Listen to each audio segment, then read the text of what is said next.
Hey everybody, welcome back to the channel.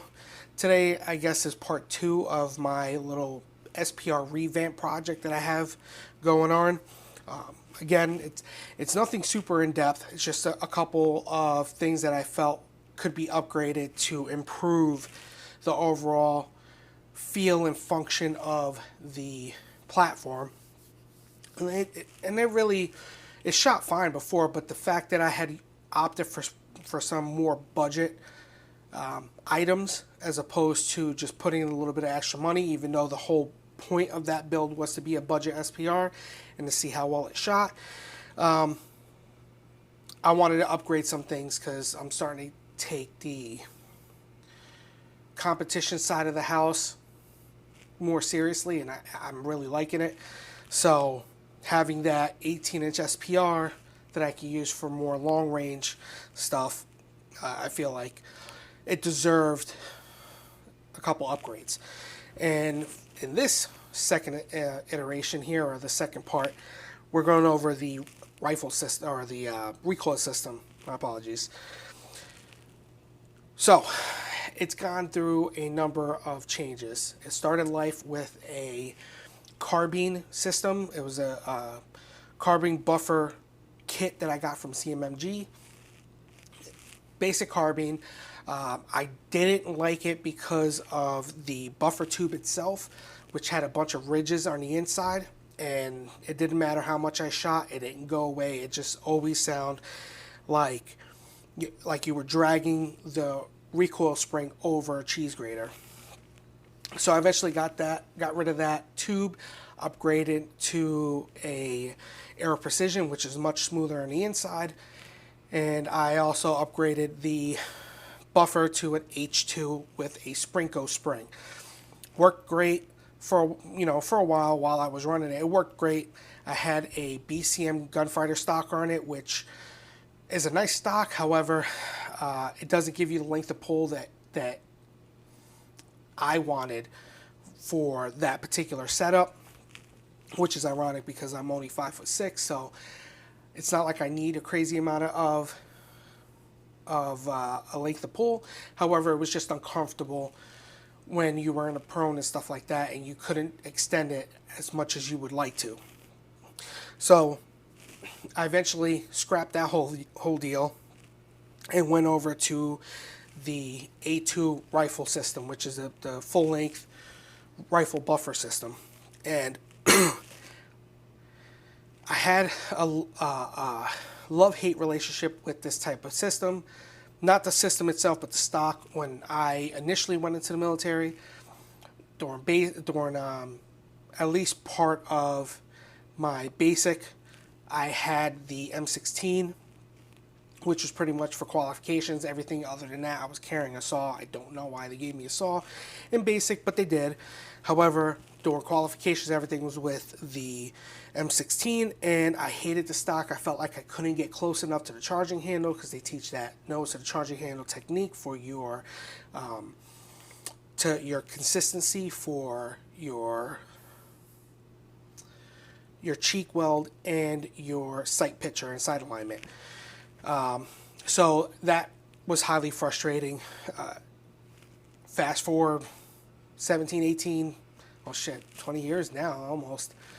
I went back to it because of the recoil system, and it's so much smoother, so much more of a softer impulse when shooting than the carbine buffer system. Not that it doesn't work, it's a much more pleasant and enjoyable time shooting this. Had that on there for a couple years. I think I got this from KAK Industries.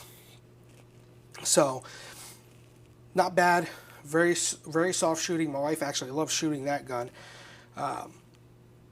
However, I wanted to upgrade some stuff. So, this is where I'm at with it now. I went with the Vltor A5 system. I want this to zoom in. There we go. So, Vltor A5 buffer tube here. You can see it on the back side here. It says Vltor patent pending REA5. Very nice buffer tube, I have 3 different variations of A5 buffer tubes. I have the Vltor here, I have a Triarch Systems, and I have a Ford Controls design. All of them are great. The only difference I noticed was with the Triarch. The Triarch was a little bit more rough on the inside, and I think that was more of the anodizing, because after, I don't know, say 50 rounds or so, it smoothed out pretty nice, and now it's like butter. So that's what I have on my 12.5 build. The Ford Controls design is on my son's 12.5. And then I got this one here for this one. And basically I just went with the Vltor because that's what they had in stock. These things go out pretty quickly, and they're pretty hard to get sometimes. So you often have to piece them together because they don't really have them as a kit in stock anyway. So that's what I did. I picked up the Vltor A5. I also picked up the Vltor. This is the, where do I have this damn thing? It's the AH something. I don't know. I don't have it here, but it's the H1 for the A5 system. So I think it's an A5 H1. They have one that's below that, and then I think 2 more after that. But this is pretty nice. It's a little heavier. I actually forget how many ounces this is. I'll annotate it in the video, but this is going to work really well with this. And then I always pair them with the Sprinko green spring, which is the rifle spring. Now, the one thing I noticed here is comparing the spring from the rifle system to the Sprinko, it's a lot shorter. Now, I think this has a lot to do with the fact that it's from KAK, so KAK isn't really known for making the most high quality stuff.